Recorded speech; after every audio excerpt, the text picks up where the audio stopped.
thing. Now let's turn this off. We don't want the whole world, do we? Now, Bill, let's get this sorted out. It's very clear in your contract, you know. Yes, a technical hitch.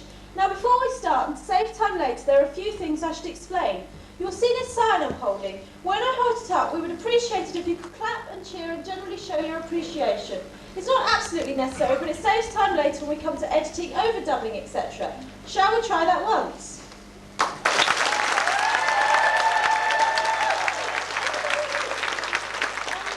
Perhaps you didn't quite understand. When I hold the sign up, you are supposed to clap and cheer. Let's try it again.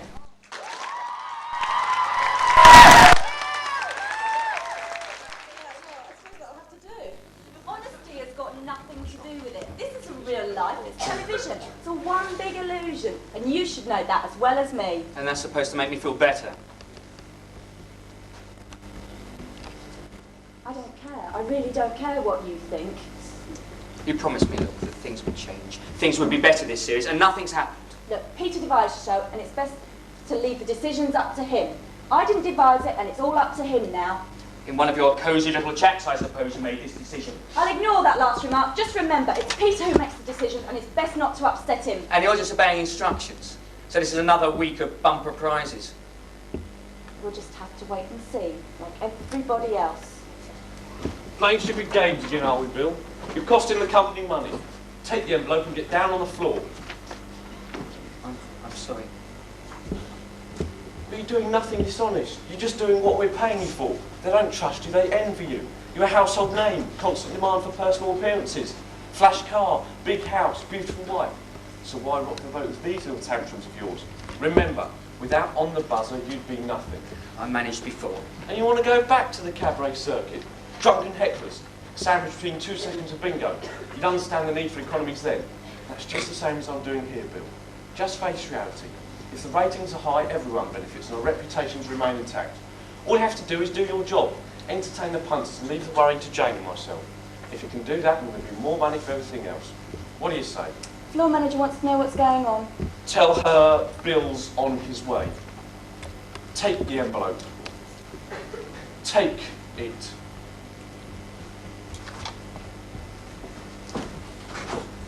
Stand by, everyone. You're going to have to watch him next series. He's starting to believe the Mr. Nice Guy image in the press releases.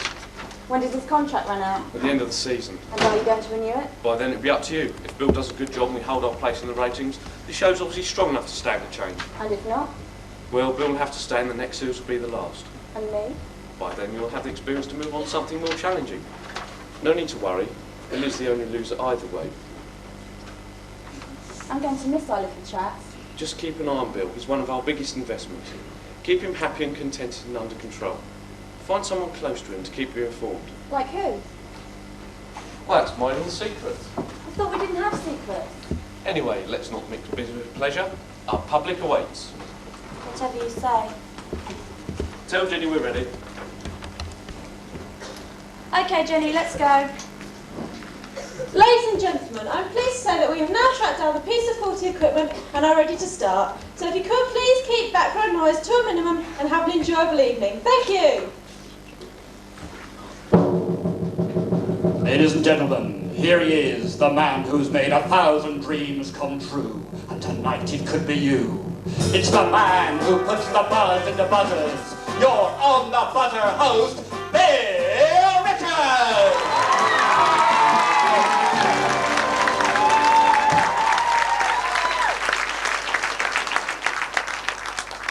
Ladies and gentlemen, it appears the producer is not happy with the level of audience response. He'd be grateful if you could clap and cheer a little louder when the applause sign is raised. Thank you. Here he is, the man who's made 1,000 dreams come true. And tonight it could be you. It's the man who put the buzz in the buzzers. Your on the buzzer host, Bill Richards!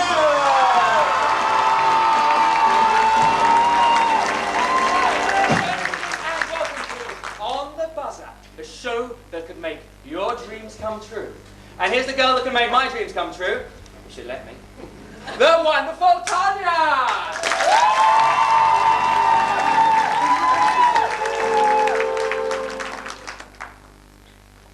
On the Buzzers, the show in which you, the audience, could soon be part of the show. As they came in, each member of the studio audience was given a ticket. For some of them, a ticket to their dreams. Tanya, the computer, please. If your number is selected by the machine, you'll be joining me on the buzzer! Let's press the buzzer button.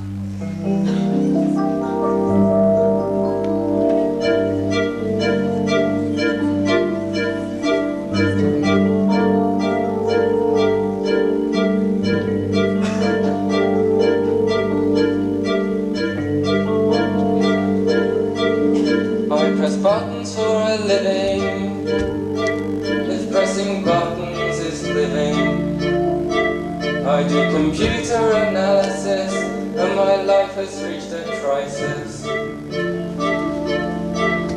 What's the point of earning more when in company you're a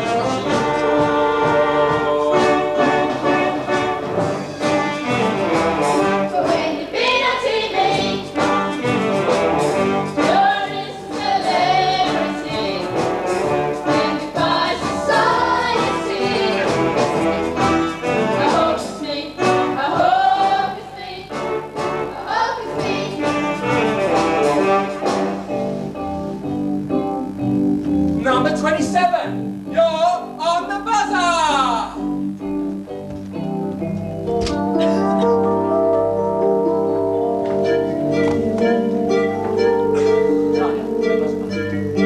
And who's going to be our next lucky contestant tonight?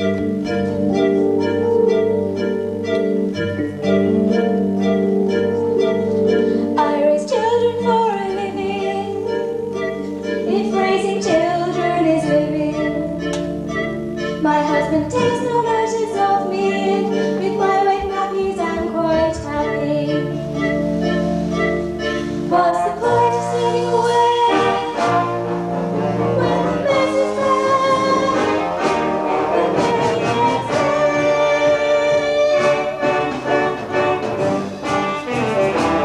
day. When you've been on TV, it's time to show identity.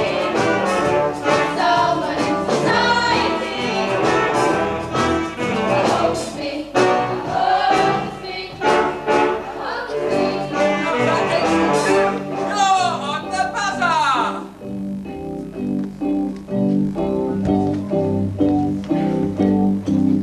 Who's going to be our next lucky contestant tonight? Tanya, the buzzer button.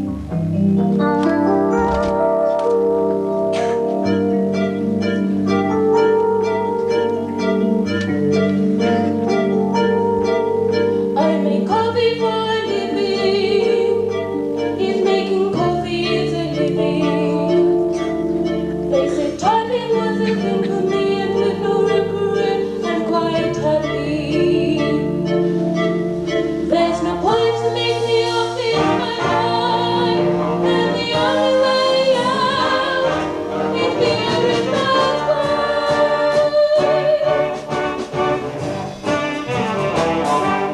When you've been on TV, on the car in the company,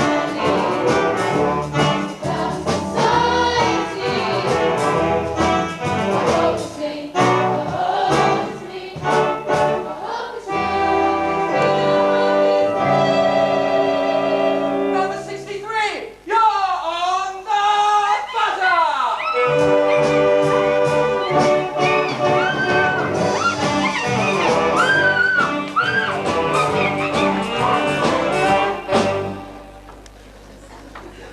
And now it's time to meet our three lucky contestants.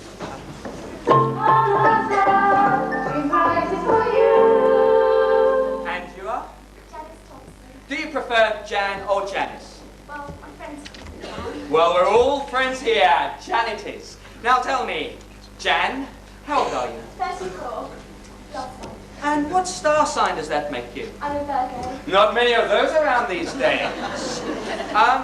Now, tell me, do you work? No, my husband works for the council.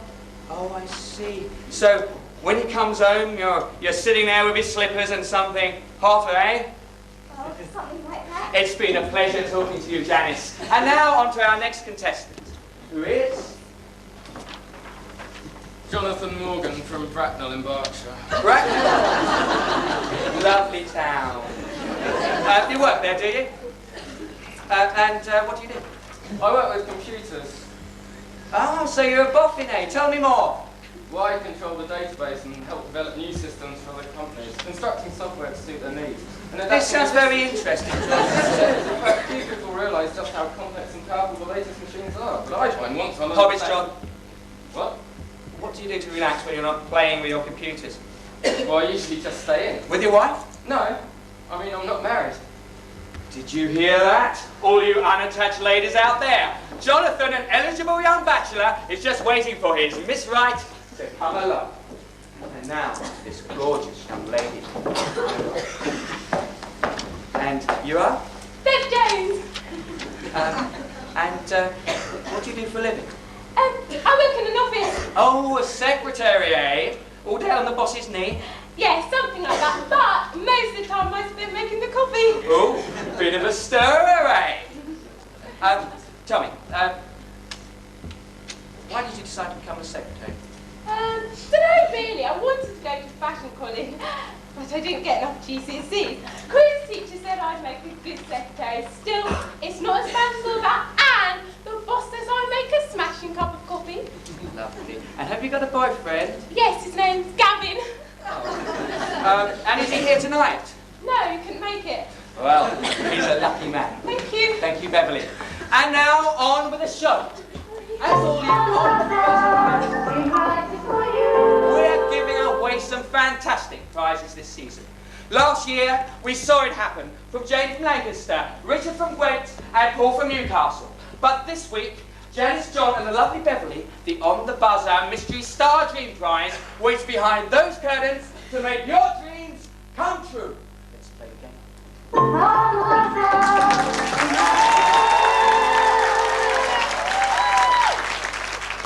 In this first round, I'm going to give you the names of famous people.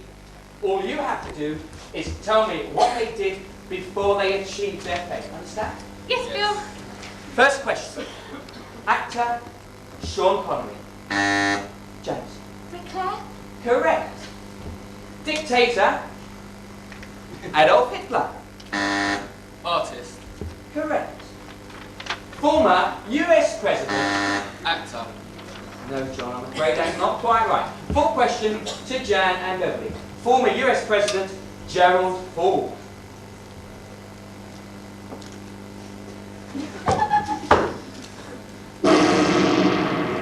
Time's up.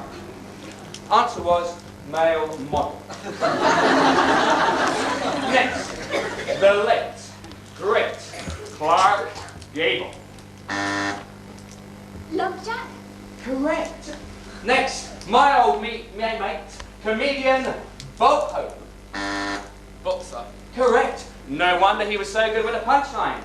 Now from drunk on punch to drunk on anything, entertainer Dave.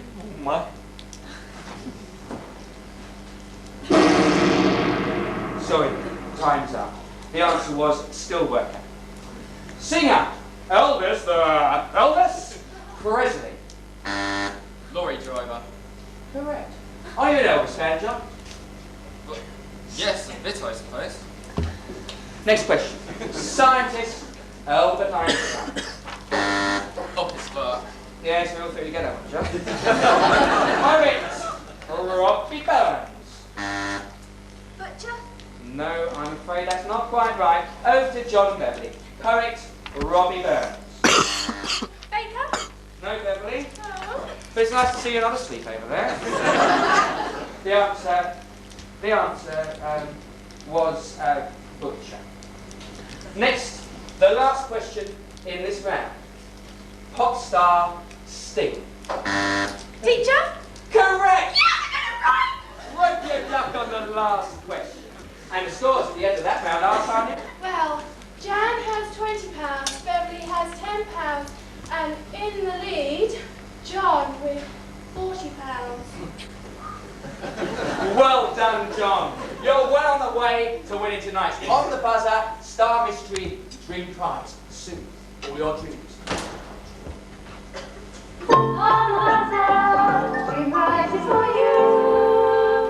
That's what I like to see. A nice low-scoring round. The accountant will be pleased. All your dreams come true. Well, at least I'm capable of dreaming, which is sight more than that robot down there. Contestants like John give quiz shows a bad name. That's a bit unfair. He's just a little shy. It's not good television. The man looks awkward on camera. He's obviously scared stiff. I can't understand why he'd want to be a contestant at all. Yes, he's frightened. But if the prize is big enough, a man will do anything. That's why he came tonight. He's prepared to risk embarrassment. He just wants a mystery dream prize. It's as simple as that. He doesn't need the money. He's a computer programmer. Well-educated, every advantage, but he's miserable. So what do you think he wants? Your guess is as good as mine. Dream house, maybe? Probably a walking, talking computer. Man's obviously got no imagination.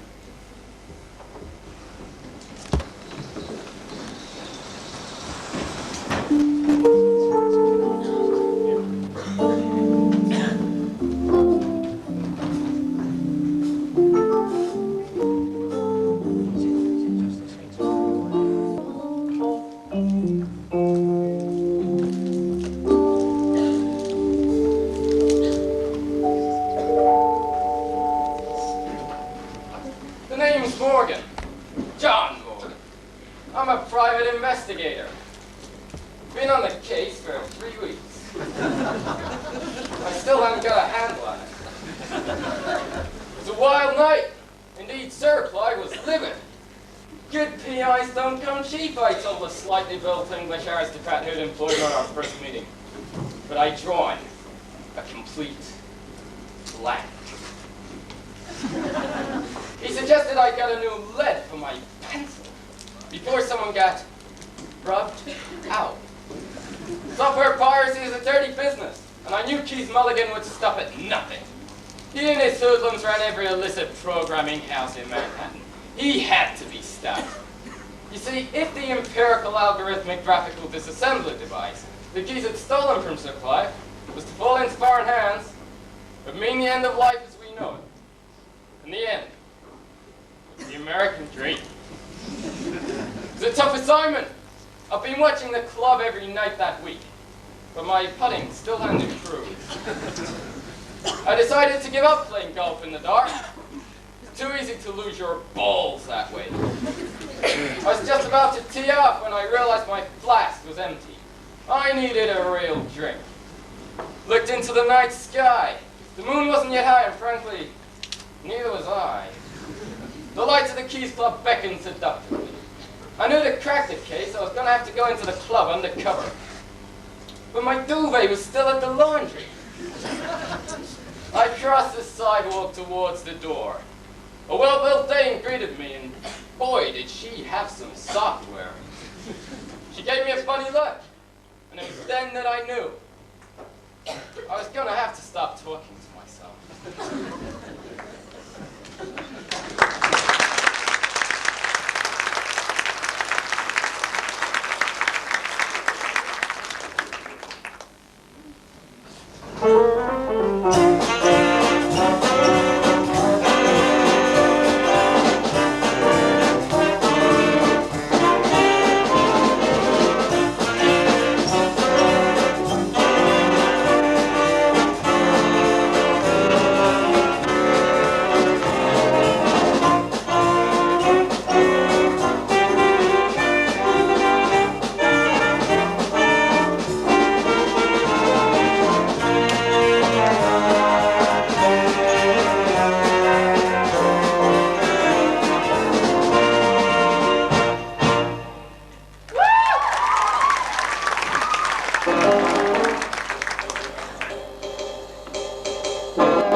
whiskey. But, No, conjunctivitis. And don't get personal. Scotch whiskey, on the rocks, no ice.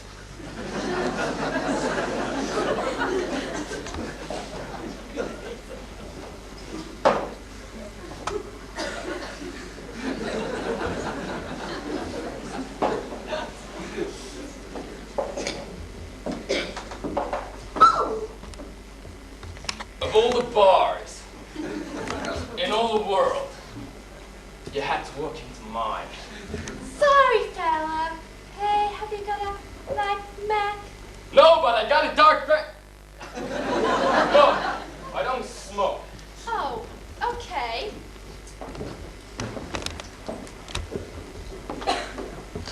Tell me, what's a swell dame like you doing in a place like this? A girl's got to earn a buck, you know.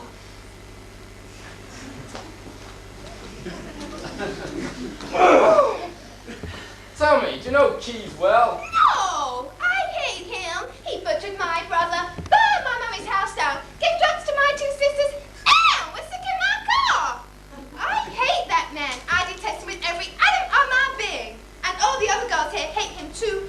But we got to do what he says, else he'll snuff us out like a candle. He surely will. He's an evil man. So you don't like him very much. I'll do anything to stop that man. Anything. Do you hear me?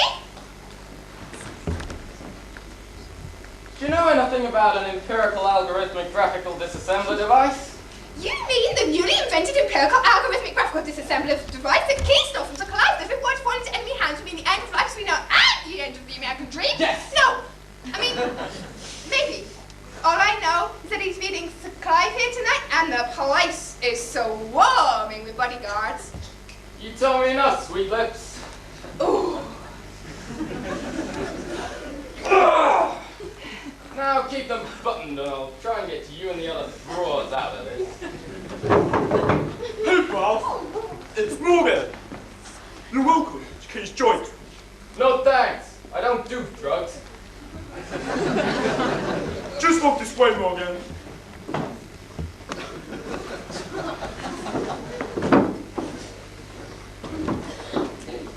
Morgan, we've been expecting you. And how did you know I'd show up? I had one of my boys tell you for weeks. You moved into the apartment next door to yours, and you didn't even notice. Yeah, I'm a neighbourhood. Shut the hell up! Yeah, Bob. Is he clean? Yeah. He was back in the 44, but he left it in the case. Okay, Morgan. What's your angle? About 62 degrees. Shut the hell up! Why have you been watching my car? You've been playing some dirty games, Keith. No program's safe while the likes of you pollute the streets with murder, robbery, corruption. Data, you're a very dangerous undesirable.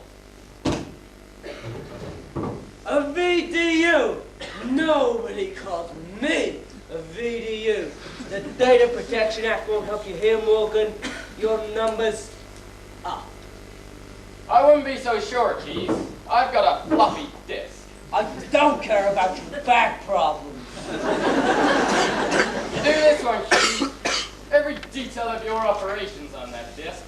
I've got instructions for it to be sent to the DA if anything happens to me.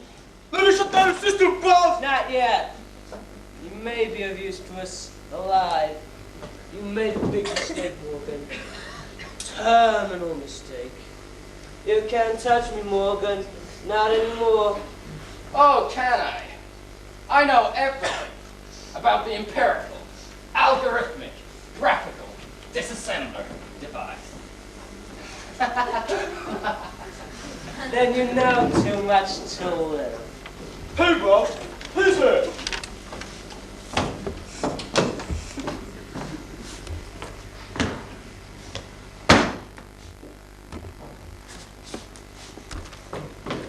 Oh, this is big dog! Just another little bug to feed to the fishes in the bay.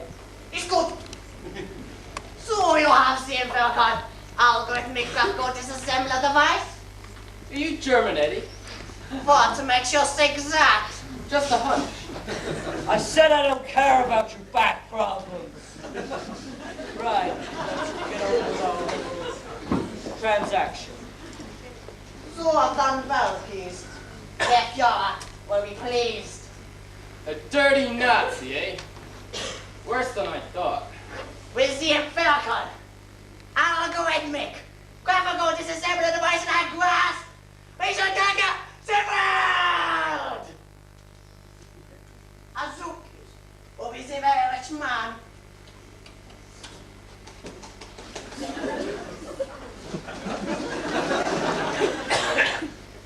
Give me the device. Wait wait one moment. Keep him covered. The job. Still!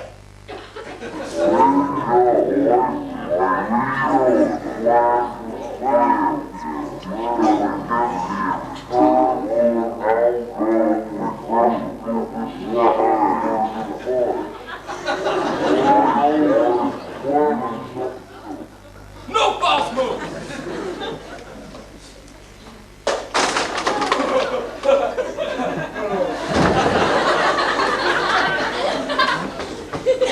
Girls, tie them up and call the cops. Your game's up. You're gonna spend the rest of your lives up the river. My hero!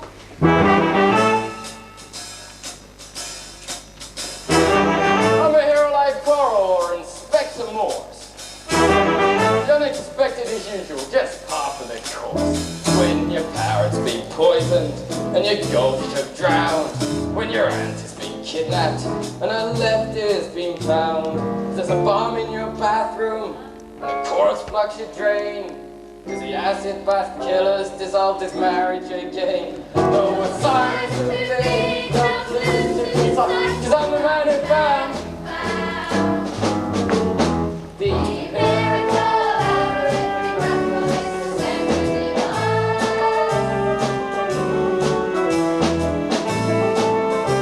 The name's Morgan, John.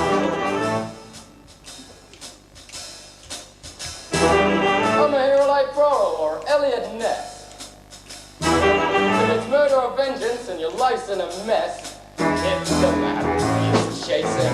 And there's a lump in your bed, be it ribbons or sweaters or a dead horse's head. If you've got a strange caller who breathes on your phone, your wife gets mistaken for Sylvester Stallone. I'm not confused,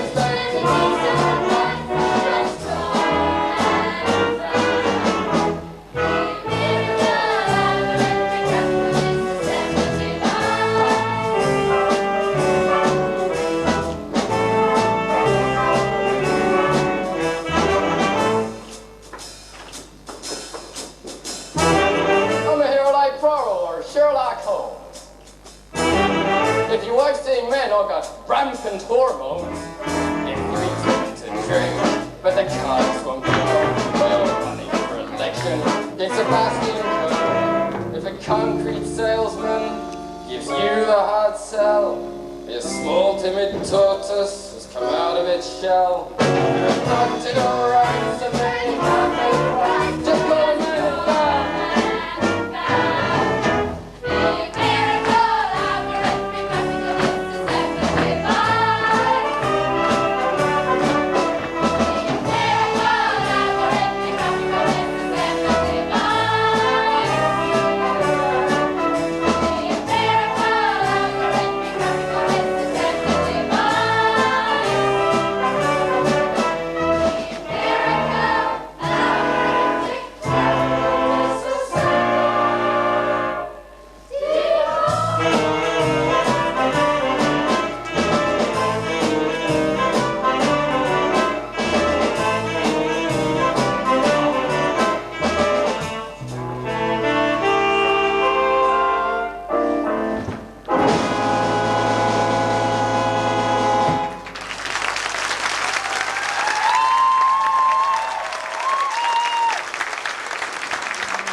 6:30, I'll pick them up from there for 9 to 11 to the restaurant. So I'll meet you both there at 9:30, okay? Both? I thought Jonathan was coming. You're kidding, there's no way Laughing Boy's coming.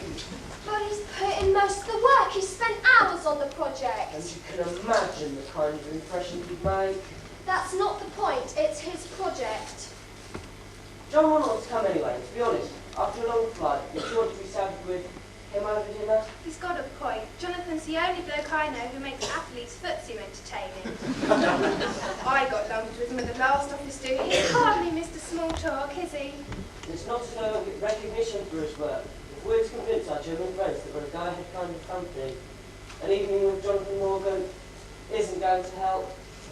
Well, what if they ask technical questions? Nobody understands the system better than Jonathan does. That's why I have to write everything down. It's hardly exciting reading, but at least that way the Germans will stay meeting. I've nothing against the man in person. He's just no good in company. He's not going to talk to strangers. If the truth be told, Jonathan's not good at talking to anybody. You know, in the 3 years he's worked here, I don't think he's had one decent conversation with anyone. Let's face it, he doesn't inspire confidence. His clothes and his hair. It's a bit, well, you know. Okay, so he's not coming, but I think it's a bit below the belt. So you want him to come tonight? Well, no, not exactly. But I think he at least should be invited. Right, if it'll make you happy, then I'll ask you. Hello, Jonathan. Are you doing anything tonight? Is it important? I'm very busy. I just thought you might like to come out with me. What, just you? Well, no. The others will be there as well. But I'm sure we can find some way to lose them. You know what I mean. Yes. I mean, no. I think I've got something to do. Oh, Johnny King, surely not. Yes, but just remembered I've got to go and get something. Well, we'll see you tonight then. No, I can't. Sorry.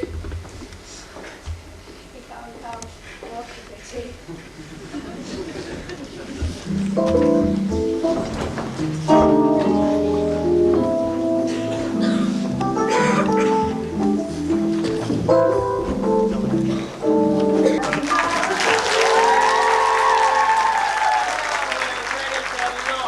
Into round 2, which this week is a musical.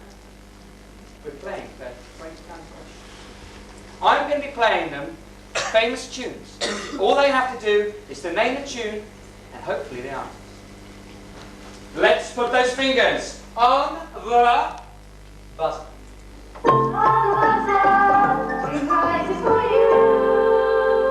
Maestro. Our first piece of dream music, please. Daydream Believer, the Monkey's Bill. Well done, Beverly. And the next. The Impossible Dream? Correct, Janice. 20 smackaroonies to you. But remember, no dream's impossible on this show. And the next. Dream. I'm sorry, that's not the correct answer. The correct answer is all I have to do is... The adjudicator says that in fact that's okay. So another 20 to you. And the next, please. I Dreamed a Dream. Correct. Do you know who it's by? Les Miserables. Oh, girl. And the next. I'm Dreaming of a White Christmas, Bing Crosby Bill. Correct, Beverly. I thought it'd be a bit before your time. Well, my dad always plays it at Christmas. And our next, please. It makes you feel old. Speak for yourself. I always put this on at Christmas. It conjures up the Christmas spirit somehow. You're just an old softy at heart. No, not really, but it's a good time of year, especially for ratings. The whole country seems to turn on their TV sets. Then why didn't we do a Christmas special this year? Who'd want to watch? Christmas is a time when people make dreams come true on their own and for their own. Everyone's Bill Witches at Christmas. Funny, isn't it, how exciting it is as a child. All the presents. How Mum and Dad always seem much happier. Of course, it's not until you get older that you realise it's because they drank half a bottle of Scotch each. Then they would sober up and the real world would come back into focus. Only sharper. My mother would save up the whole year so that us kids would have a good Christmas.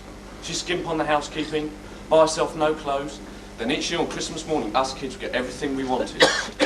Most of the toys are broken or put aside in a few days, but we were never disappointed. Kids seldom are. They're great optimists. Everything seems possible. The only limitation is their imaginations. Limitations are for grown-ups. Trouble is, when you admit your limitations, you stop trying. Take Beverly, for example. She's young enough to still be optimistic, but she knows really the way her life's going to go. She'll be like the other one, the housewife. Janice. Come a few more years, Beverly will be happily or unhappily married. Tied to the house, ambitions crushed, optimism vanished. What chance she really got? But at the moment, she's still young enough to dream of a different way of life, though the nagging doubts will have started.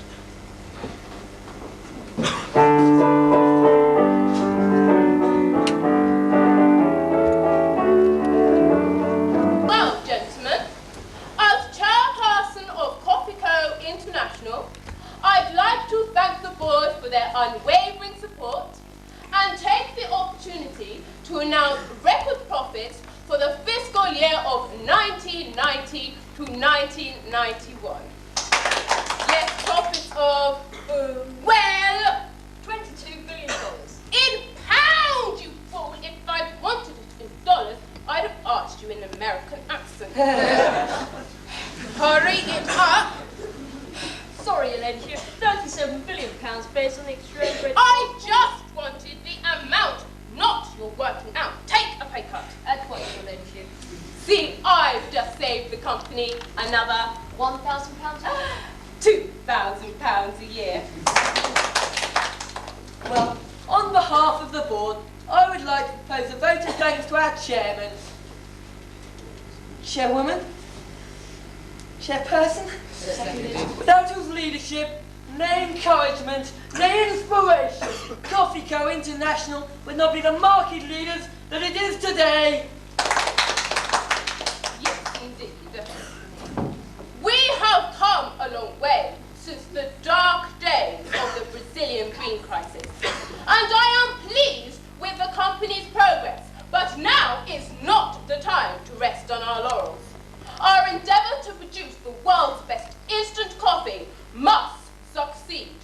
Our competitors must be crushed. We will fight them in the coffee breaks. We will fight them in the high streets, in the supermarkets, in the kitchens. We will not surrender. And gentlemen of other companies now in debt shall think themselves accursed they were not here to sell their coffee cheap while any speak who held his shares with us. This is not the end of the coffee bean. It is not even the beginning of the end of the coffee bean. It is perhaps the end of the beginning. Coffee Co. International Instant Coffee has never been so strong! There is, however, someone here who is a traitor. Someone who cannot be trusted. Oh, surely not. Is it you? No, it can't be. I've been with you since the beginning.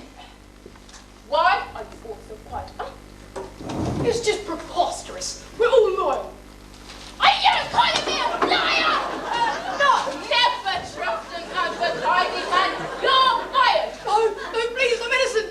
I'm I honest, please. know you're innocent. That's why I'm letting you off so lightly. But I've been shown the support. Get out of my sight before I have you arrested. But I didn't do anything. But I didn't do anything.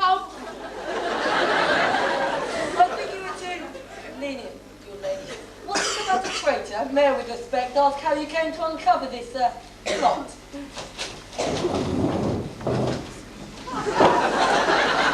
Damien here brought something to my attention for which I am grateful. I am appointing him our new advertising manager.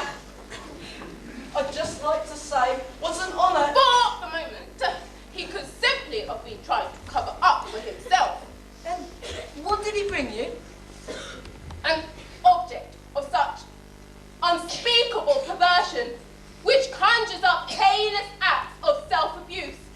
The mention of the object itself is like poison to my lips. It could spread like some carbunculous malignancy through the body of the company. No, I cannot bring myself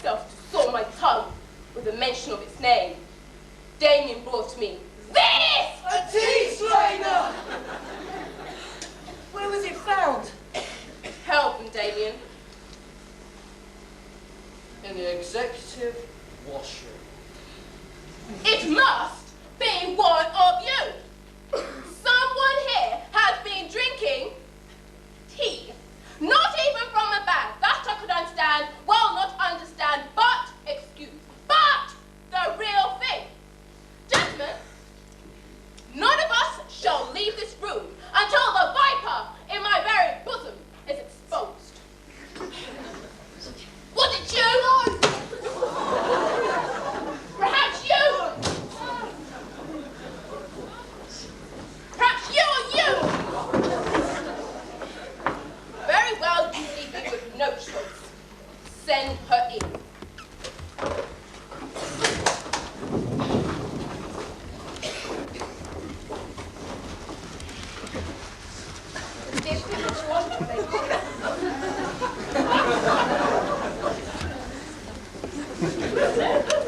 That device, gentlemen, is a stomach pump. I will have each of you in turn piped out and content analysed. Now let's save everyone a lot of trouble and discomfort. Confess, damn you! So be it. Who will be first? Alphabetical order. Or by age. Or years with the company. Who was it? Very well, it was me. I couldn't help myself. It was my first cup of tea in 17 years. I tried to control myself, but the urge was too great. Please, have mercy.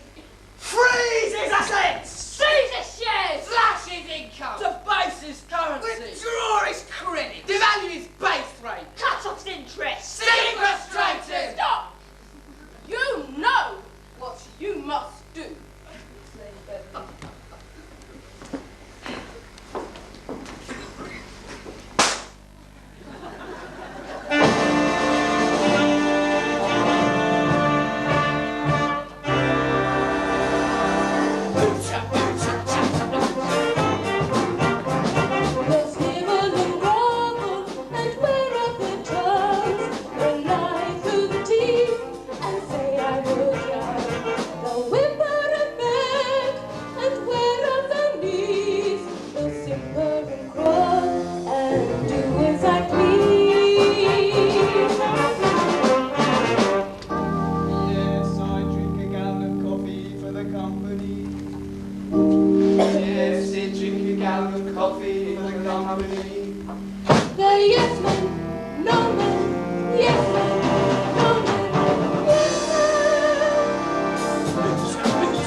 Yes, it can, it's granny for the company.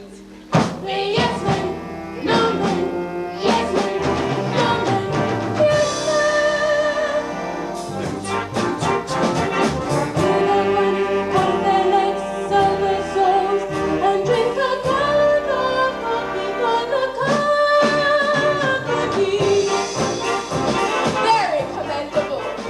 Drink a gallon of coffee for the company.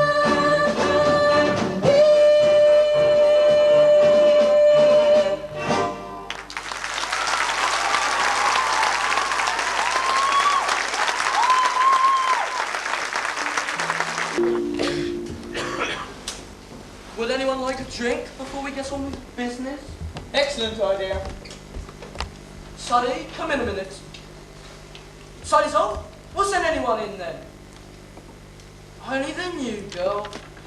Yeah, she'll have to do. Damn secretaries always ill. Or just when you get a good one, they get pregnant or something. Damn cigarette. You wanted some drinks. Coffee for me, please. And me. Yes, I'll have coffee too.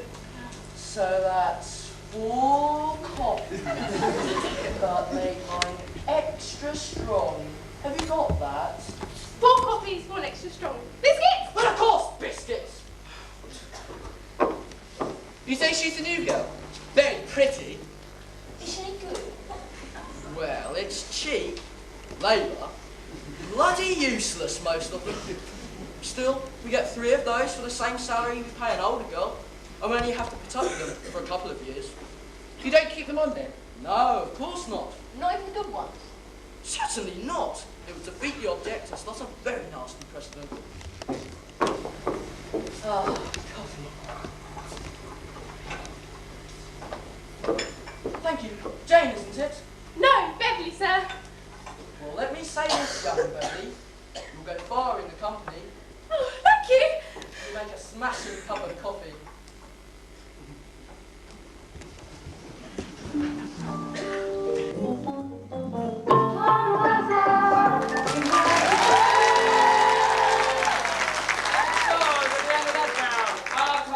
John has £80, Beverly has £70, and after the first 2 rounds, Jan has £100. And that brings us to the halfway point in tonight's show. Don't go away, because after the break, let's see who will win through and join Uncle Bill on the spot to answer the golden envelope question. Don't buzz off!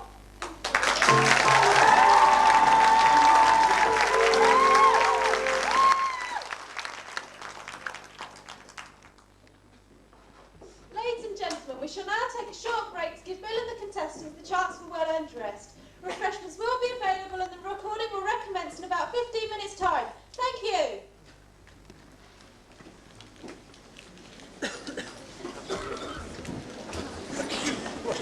We seem to have a problem. Yes? It's Bill, he's not in position. Typical. Well, find him. We'll find him. Have you tried his dressing room? We'll try it again. This is ridiculous. Okay, right. Panic over, he's on his way up. Up where? Here. Oh, I see. What are you doing up here, Bill? Don't you know about to start? I need to talk to There's you. not time. We're all set to go. Have to wait. But I need to talk to you. Look, Bill, the crew is waiting. The audience is waiting. So let's have our chat later over a drink in the bar. What do you say? I've had enough. Yes, it's been a long season. We're all tired, but 3 more shows to do. You can take a nice long rest and you'll feel a lot better. So just get down there and do your job. It'll soon be over with. The resting's no good. You get time to think. That's the idea. You think, you make plans, and you relax. How can I relax after what I've done? It's easy. Feet up on some sunny beach. Oh, you mean you can relax, you can forget it, but it eats away at me, so many disappointed people. It's just a job. You're a quiz show host. There's got to be some disappointed people. I've had enough. Just get down there. Sorry, I quit. But you walk out now and you'll never work again, I'll promise you. You'll be blacklisted at every TV company in the country. I'm sorry. Bill Richards, the dream maker, has made his last dream. You're joking. Look, you'll be broke within 6 months if you work in the theatre. Who you were before was gone. You've no identity of your own. Just those smiles and teeth you flash at the camera. So, be better than this. For you, perhaps, what about Amanda? She didn't marry a penniless comedian. She married a successful TV personality. She's used to the good life. Keep away from her. We're just good friends. We keep in touch for old time's sake. Nothing for a man in your position. I said keep away from her. Whatever you say, Bill. Far be it from me to come between a man and his wife.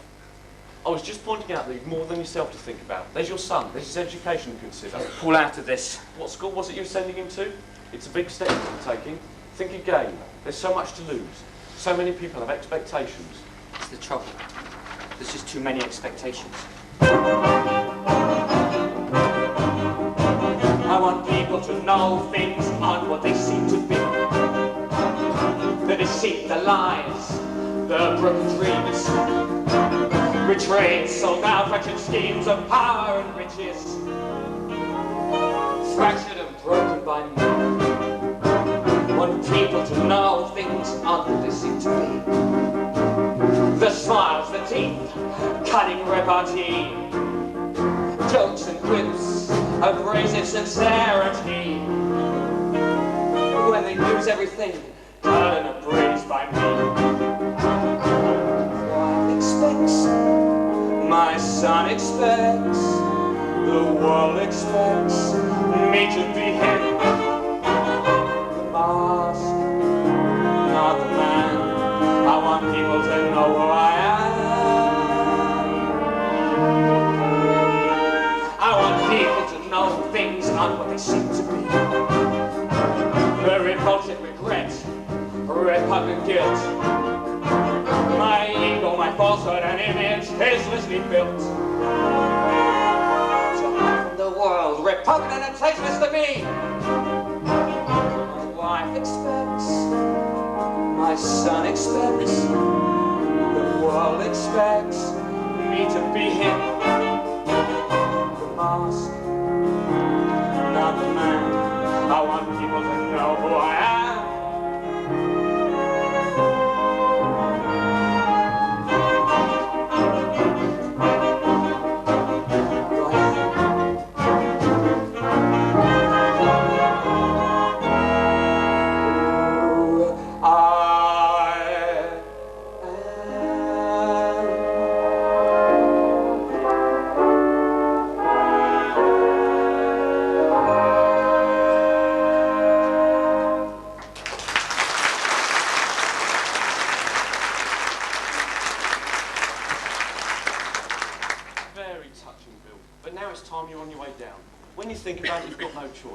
I do sympathise, but you've left it too late to get a pan your conscience now.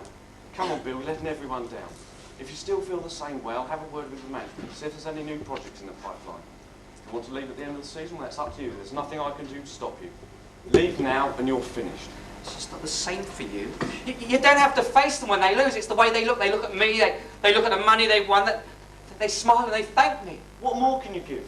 They arrived at the studio only with expectations, and if they leave with disappointment, then so be it. Go down to the studio floor now and you'll leave with much less than them. What choice have I got? None. The world is full of has-beens. Will you release me from my contract? You've got 3 more shows to do. Do them and the world's your oyster. You want to leave at the end of the season? Best make the last few programmes spot on, eh, Billy boy?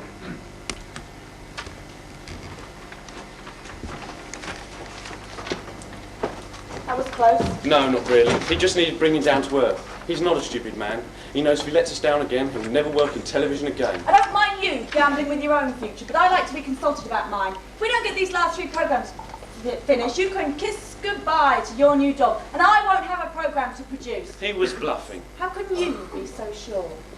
Oh, I see. Your secret font of information. It's Amanda, isn't it? That's why he was so touchy about you seeing her. I do believe you're jealous. Is there any reason to be? I've known Amanda for years. We're just good friends. The kind of good friend who tells you all her husband's secrets, eh? Sounds very likely. There's no need to take this in any way personally. She's just a means to an end, nothing more. I thought you more than most would understand that philosophy of human relationships. And Bill knows? It's not important. I hope you're right, but you may have pushed him too far. I don't think you're in any position to question my morals. You do the same in my position. Don't forget it's me who's got to recommend you for promotion. It's all a question of who's got the upper hand. Do you understand? I understand, but you can push people too far. I always say what needs saying, and Bill values his image far too much to do anything risky. He's totally predictable, and so, my dear, are you. Is he in position now? All ready and waiting. What did I tell you? Go BT. Go music.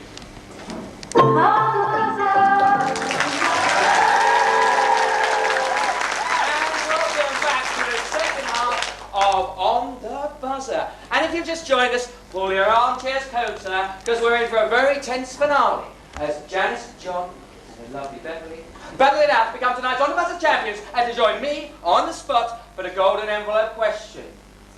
The excitement's high, the adrenaline's flowing, so without more ado, let's get going.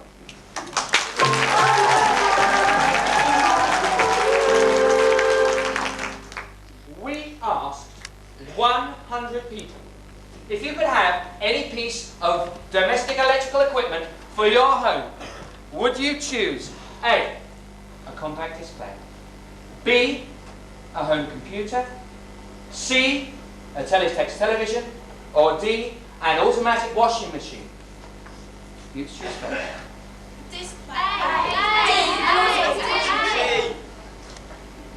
A compact disc player. I'd say compact disc player as well. No, I'm afraid your answer has to be different.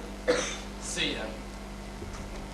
Of 100 people, the three most popular answers were 20 people said D, 28 people said C, but 34 people said a compact disc player.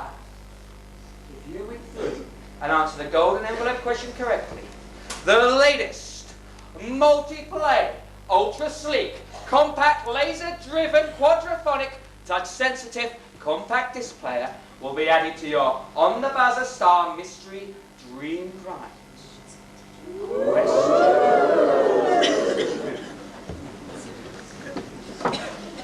We asked 100 people if you could have a holiday anywhere in the world, would you choose A, Corfu, B, the USA, C, Bermuda, or D, the Seychelles? B, the USA. C, Bermuda. D, the Seychelles. Of 100 people, and remember we're gambling for a holiday, the three most popular answers were 12 people said B, 35 people said A, but 36 people said D, the Seychelles. You win £30, Janice, but more importantly, if you answer that golden envelope question, you could be spending 3 weeks at this Paradise 5-star hotel. You could sample the local cuisine. You could live it up in one of the island's many hot night spots, and afterwards to soak away the strains of the day in your own ensuite jacuzzi. Janice, all this could be yours. Question 3. Seychelles. Shouldn't imagine she knows where they are. Don't imagine she knows what to do if she got there. Have a theme? No, it doesn't appeal to me really. I'm not really one for unspot island paradise. I wouldn't mind. Shouldn't think Janice down there's ever been further than the Isle of Wight. If she's lucky. Husband working for the council, 2 children. No, apologies, don't seem very likely. She could go with the money she wins tonight. Well, that's not going to get her very far now, is it? Oh, I don't know. When I was a student, I toured France camping with not much more. It was great. Why? Sorry. Why was it great? Challenge, roughing it, away from home for the first time. You're talking about freedom. It's great having the freedom to rough it as you say, but there's no freedom in having to rough it. You knew that after your degree you could take holidays in comfort. You knew you'd get a good job, a good salary. You were playing at being poor. Poverty without the risks. That's a bit unfair. I don't doubt you thought you were roughing it, but you could see the light at the end of the tunnel. Janice's tunnel's endless, and the tragedy is she'll probably never realise the light was fading. I still say there's nothing like travelling to broaden one's horizons. Escapism. Get away from home. Leave your worries behind and all the rest of it. The grass is always much greener on the other side of the fence.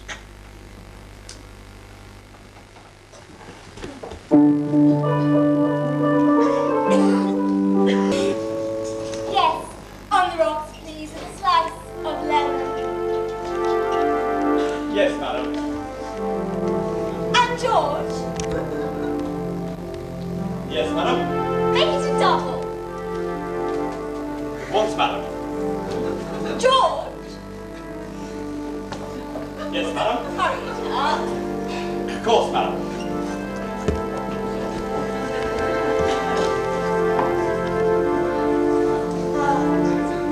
Get home.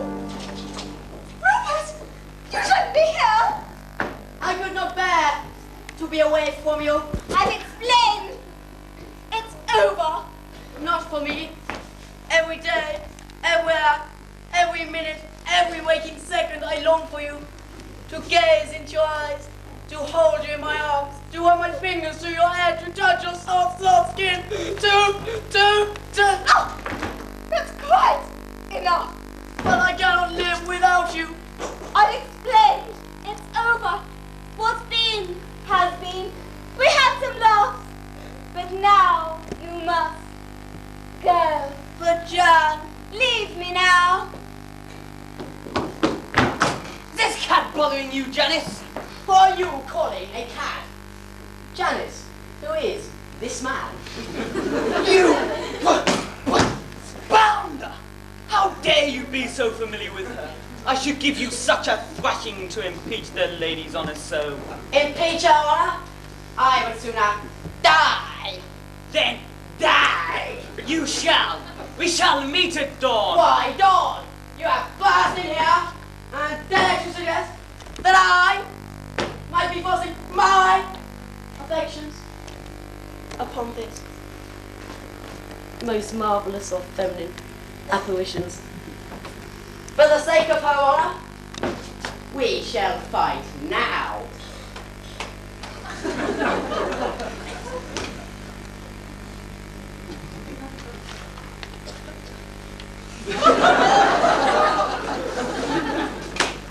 George!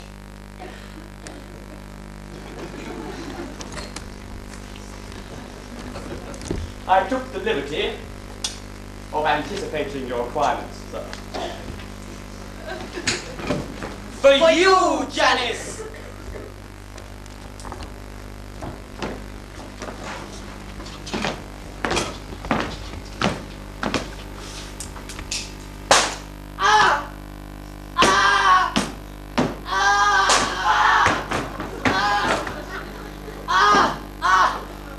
My life!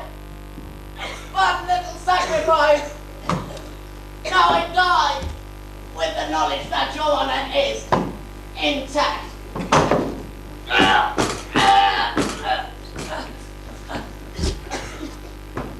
love knows no bounds.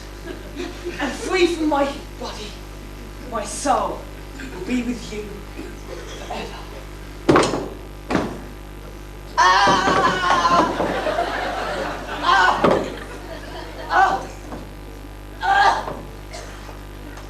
The pain of death is nothing compared to the pain I felt when we were apart.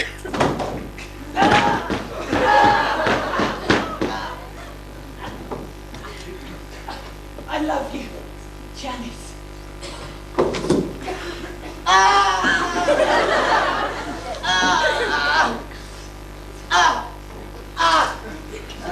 I love you, Janice.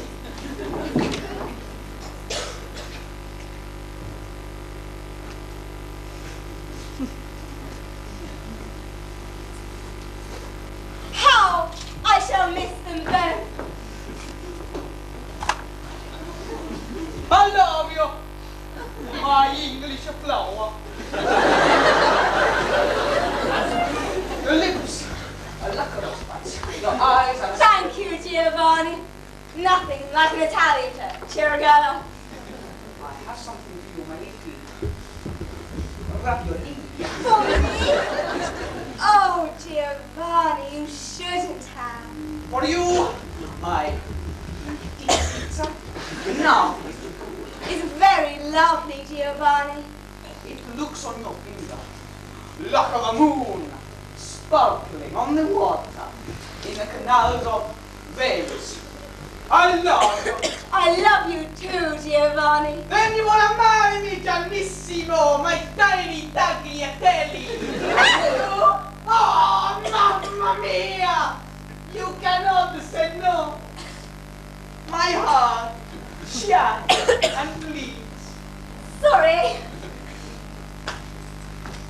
I will kill myself to reject my passion. Out of the question. I will go to the ghetto and throw myself into the crashing seas of a din. cannot live without you, my little Pastor Payne. Farewell! George!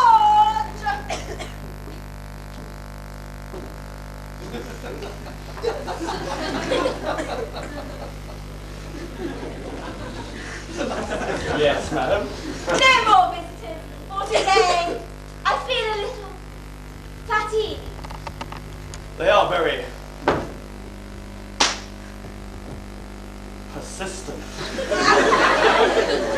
Might I convey a message to them? Just get rid of them, George! At once, madam. George!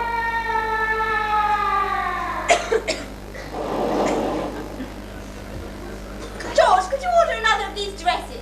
That fool Rupert has bled all over this one. Of course, madam. George, maybe we should leave the men there. I will see some more later. Do you think they will wait? I'm sure they will, madam. They seem very devoted. You see, it's so hard to make the right choice. And if once you're neglecting and marry the wrong man, well, it will be simply ghastly. I'm sure you're right, madam. So am I, George. But there's so many men out there. It's difficult to be sure about anything.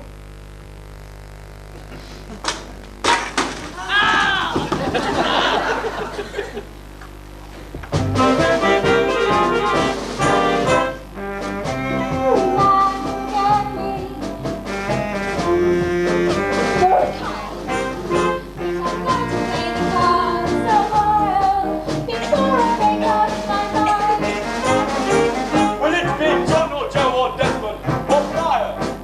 Brother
Get off me. I'm tired. I've had a long day, alright?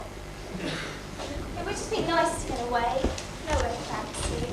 What do you think, George? The seesaw would be nice. The kids. A caravan or something. What do you think? It wouldn't have to cost much. George, Can't you see I'm reading? where'd you fancy? What? Where'd you fancy? Shut your face. Remember Margate, George? Our honeymoon. Lovely seaside. Lovely weather, wasn't it? I'd love to go back. Turn back the clock. Do you remember the cockles? You said they were the best cockles you've ever tasted. The man in the stall said we made a good couple. A good match. Do you remember? George? George? What? Can we go back? Where? Margate. Haven't you got anything to do? Have you got a shirt for the morning? Do you want white or blue? Blue. The nasty stain on the blue one. I have to wash it. What? I said there's a nasty stain on the blue one. We'll wash it then. Yes, I'll wash it again. Maybe it'll come out this time. Sometimes it takes 2 washes for the stains to come out. Will the white one do? Whatever you like. Good. I'll line the white one then. Look nice in it. More summery. What about a holiday, George? We need one. We can't afford it, it's as simple as that. Marge is going to New York. Well, Marge's husband knows more than me. Just a week away. I'm sure we can save enough. How? Doesn't have to be anyone. I'll just drop it with you. I'm sick to death of hearing about it. We can't afford it. George. Shut it!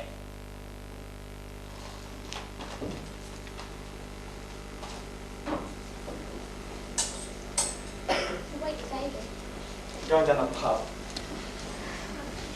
George.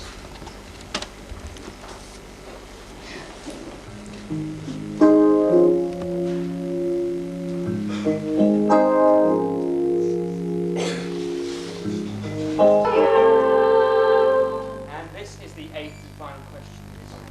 And things could not be closer. The scores. John has £220, but he could still be overtaken by Janice and Beverly, who have £200 each. This last question will be the decider. We asked 100 people if they could have any room in their house refurnished and redecorated, what would they choose? Would they choose A, the kitchen, B, the bathroom, C, the living room, or D, the bedroom? C, the living room. B, the bathroom. A, the kitchen. Of 100 people, the 3 most popular answers were 21 for B, the bathroom, 27 for C, the living room, but 33 for A, the kitchen. And the final scores are... John has £220, Beverly has £200, and Jan has £230.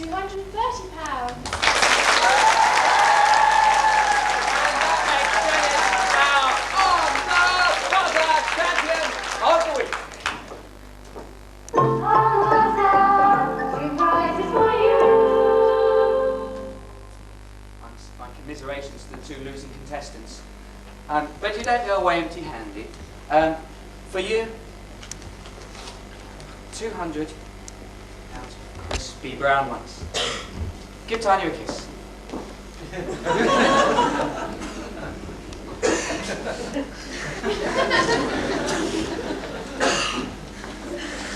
And the moment I've been waiting for. There you are, my precious. Have you enjoyed your time on the buzzer, John? Yes, thank you. Something to talk about at work for a few weeks? Yes. And what about you, dear? It's been great, Bill. Better than making coffee for the boss? Anyway, here are your on the buzzer button trophies for the mantelpiece. Give them a round of applause. They're big.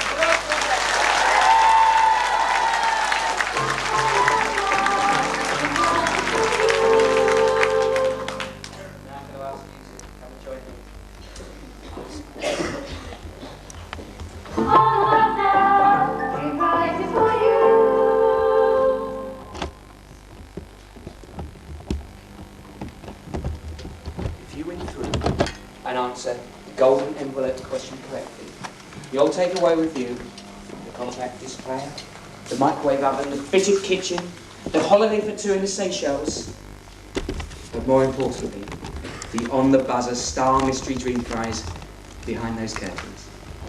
Let's get to know you a bit before I ask the question. Tell me a bit about yourself. How long have you been married? 8 years. And it doesn't seem a day too long, I bet. No. And you said you had 2 children? Yes. Debbie's 18 months and Tracy's just 6 months. A bit of a handful. Yes, they are. It must be difficult bringing up a family. I can't complain. But you should complain.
behind you. I'm as nervous as you are. Is your husband here? Yes. He's over there. Give us a wave, hubby. Good on you, darling. You must be a proud man.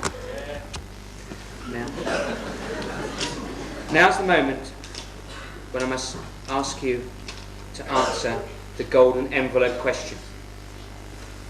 No help from the studio audience. Janice must do this on her own, and I'm as nervous as she is.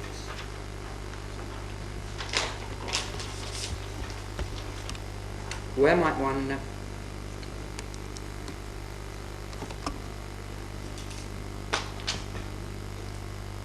in the Bible,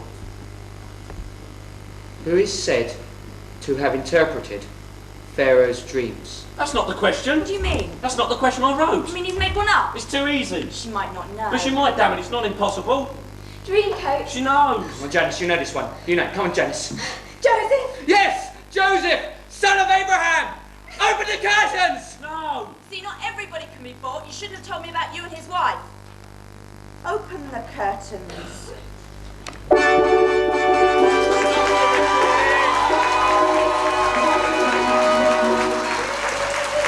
thought you'd like to see the stuff that dreams are made of.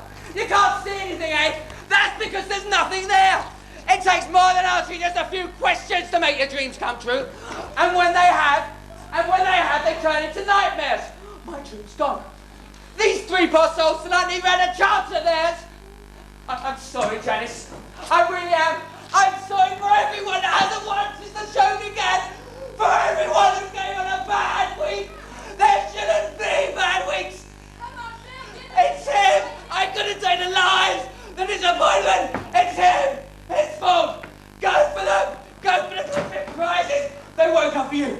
They won't come for you. Work at them. Work at them. Go for them. Go for those glittering prizes. Work for them. Work. Work for them. Work for them. Work. Well, what's going to get our prizes? Ladies and gentlemen, I'm sorry for what has happened tonight. I bet you bloody are. There are Sir, if you'll sit down. What about my white prizes? Can you sit down on it? I'm warning you, sir. I'll have you ejected. I'll be ejected. I'll show you ejected, mate. You can't do this to me. I'll get annoyed. You can't do this.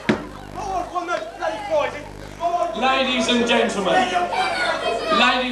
I'm sorry for what has happened. As you saw, Bill Richards is unwell, and it's regrettable, but we'll have to call a close to tonight's recording. It's regrettable, but the pressure must have been too much. He's been under a great deal of strain recently. It's a cover-up! I can assure you there is nothing underhand about the way this show is produced. Bill tell us that. Yeah, we want to hear it from Bill. Yeah, come on, everybody. We want Bill. We want Bill. We want Ladies and gentlemen, please. Ladies and gentlemen, please. Ladies and gentlemen, Bill is unwell, and I don't think it's fair to subject him to this kind of pressure. What about the ladies' prizes? Well, naturally, Janice gets all she has won. There was simply a technical hitch. We have the prizes outside. The lady will get everything she deserves. Things like that, hey? Like Bill says, it was the assistant producer's fault. She should have had the crew place the prize behind the curtains.